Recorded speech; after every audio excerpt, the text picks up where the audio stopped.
one of the videos that you put out that was more interesting to me of all the things that you've shared was your maintenance session. Like at one point, I think recently you shared like, this is kind of the standard climbing / training session. Like if I get a couple of these in a week, I can maintain my strength pretty well. And it was really simple. But could you describe that? Could you take me through what like a normal just maintenance, just trying to maintain your strength gym session looks like? Yeah, so I would, like, it's easier for me if I come to a gym that has a lot of new boulders, because I usually don't have time to make boulders, so I want to climb the ones that are already set. See, if I've been gone for a couple of weeks and I come back to the gym for a month and there are plenty of new boulders, I will just come in, warm up, climb maybe up to like V7, V8, then do some hangboarding, and then try the hardest boulders. And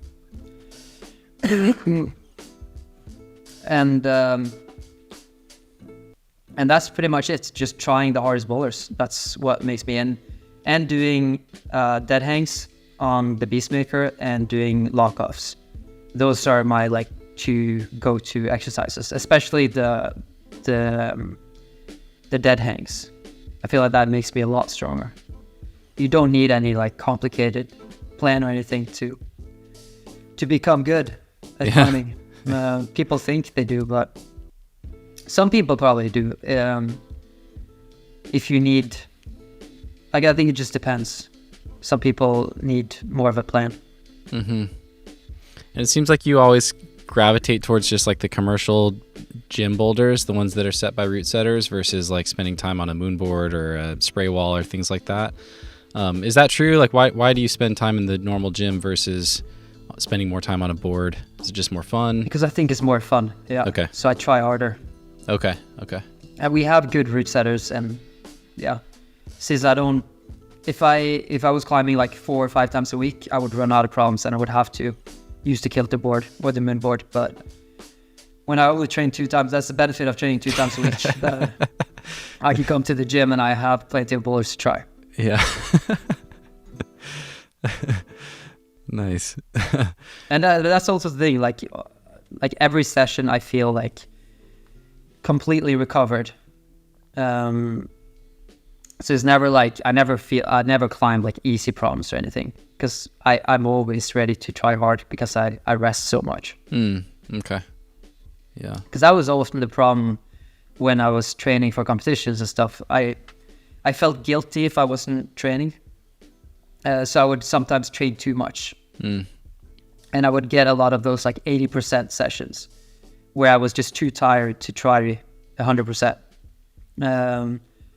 And they can be good once in a while, but I don't think they're going to make you much stronger. Right. To just try easy problems, you know? Mm-hmm. You have to try hard to get stronger. Hey friends, I want to take a second to tell you about AG1.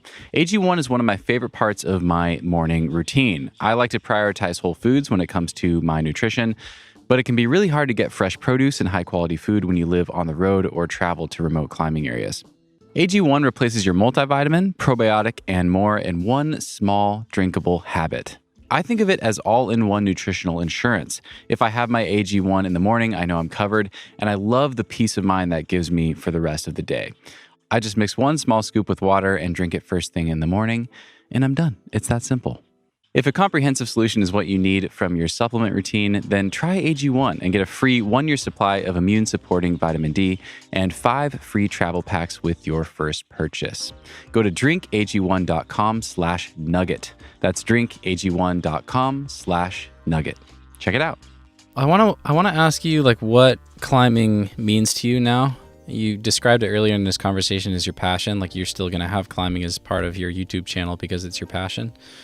How do you think about yourself as a climber, or what does climbing mean to you now, compared to this passion that you have of just pursuing YouTube and making these videos for their own sake?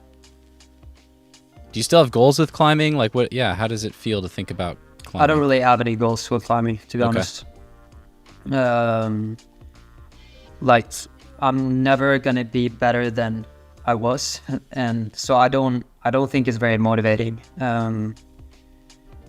Like, yeah, I mean, it would be fun to climb an 8C boulder, V15, because I've never done that. I've climbed V14, but not V15. And that's something I think I can do if I really focus on it. So I think that would be a nice goal. But when it comes to like lead climbing, I will never be any better than I was. But no, for me, I just feel really good when I climb. And I can do it by myself without any music or anything. I'm just so motivated by the climbing. I love going outside climbing, and I also love going inside climbing. I love climbing without filming it.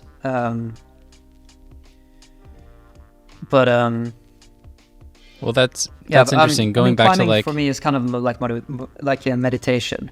You know, it's like I escape. It's my escape from YouTube and the digital life that I'm living now. I think it'd be a really interesting thought experiment to ask you like what you would do if climbing harder on rock was your goal. You know, like if you wanted to climb 15B again or climb 15C or V15, maybe that's a better example since that sounds like an actual goal for you. What would you do differently if you were just trying to become, you know, the strongest version of yourself on rock again? Well, like I would definitely climb more. That's the first thing. And I think I would also, and that's the sad truth, I guess, that I would have to lose some weight. Because when I was stronger, I was also lighter. And like I'm naturally a little bit heavier. So I would always have to be at a unnaturally low weight. And that was for me the most difficult part about being a professional climber. The fact that I had to, like right now I'm like 70, 71 kilos. I can pretty easily go down to 68, 69. But to be in top shape for lead climbing, I was like 64 kilos, something around that.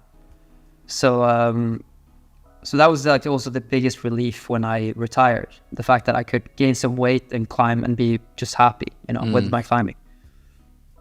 And that is also maybe part of the reason why I don't want to go back to that life, you know?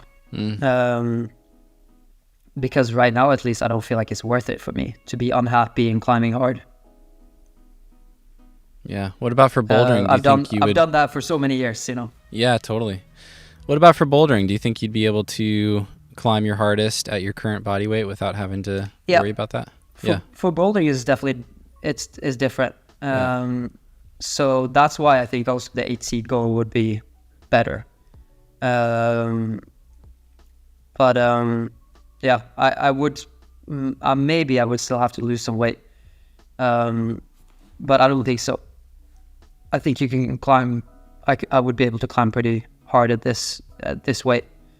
And I mean, that's also something I don't talk about in my videos and stuff too much, at least. Weight and eating and stuff. And that's because a lot of climbers are struggling with eating disorders. And I feel like every sport has something negative to it. And for climbing, it's definitely like weight. And a lot of people struggle with it. And myself included, I also struggled with it growing up. Like at certain times I was like hardly eating at all.